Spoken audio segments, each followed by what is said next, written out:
Bonjour à tous, aujourd'hui je vous montre comment utiliser Bypass Reversed Requiem pour ceux qui n'y arrivent pas pour le moment. Vous aurez besoin dans un premier temps de bien activer votre virtualisation dans les réglages du BIOS dans un premier temps.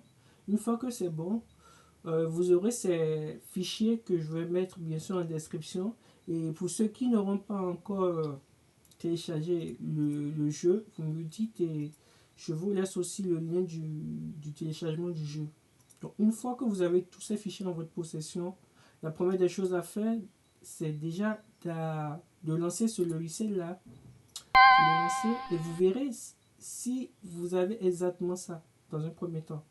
Parce qu'une fois que le bypass est passé, là où vous avez par exemple yes, yes, ça deviendra juste no, no.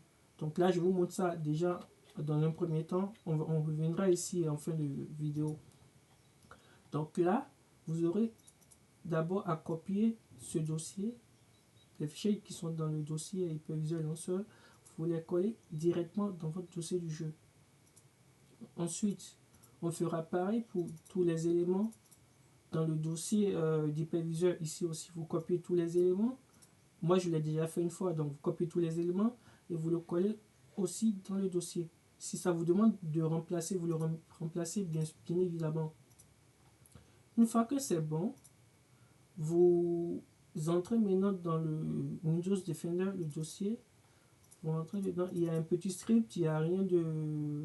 c'est pas un virus, c'est rien du tout. Vous lancez le script et vous verrez ces trois options.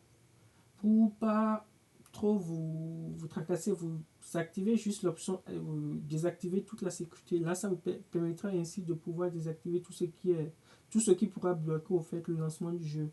Vous appuyez sur le bouton S. Une fois que c'est bon, il va désactiver au fait la sécurité là et il va vous redémarrer l'ordinateur.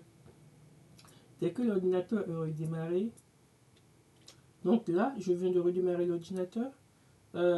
Comme je vous ai dit, une fois que vous avez désactivé la sécurité, pour être sûr que tout est OK, vous recliquez là, du coup, vous voyez, donc tout est redevenu normalement non, non, non, non, non, non. Donc là, vous savez que c'est OK, vous réactivez juste, là, je ne l'ai pas exécuté en tant qu'administrateur, c'est pourquoi. Donc je vais le relancer pour que vous voyez correctement. Là, je l'ai mis en tant qu'administrateur, je réactive. Là, on est bon. Du coup, vous repartez juste dans le jeu et vous lancez bien le Steam Client. Vous le lancez. Ok, là. Vous lancez juste le Stream Client. Vous le lancez en tant qu'administrateur. Hop, je vous fais ça là. Et normalement, le jeu devra se lancer. Vous voyez, là, c'est OK.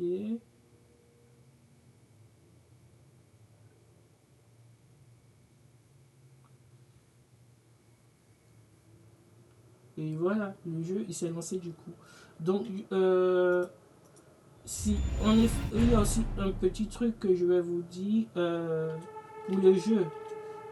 Si vos manettes ne matchent pas ceux qui utilisent les manettes du PS4, parce que comme moi je l'ai essayé, la manette PS4 ne marchait pas. Donc, il faudra juste que vous installez le Linux Tools là, le DS4 de Windows. Une fois que c'est bon, il va vous le détecter directement en tant que manette pour celle-là. Vous pouvez utiliser directement votre manette dans le jeu.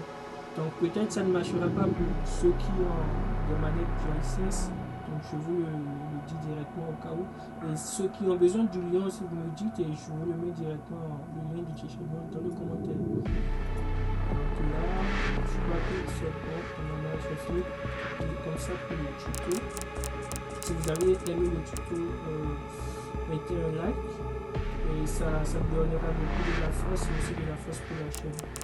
Je vous laisse du coup vous amuser sur ce jeu du coup et à la prochaine. Au revoir.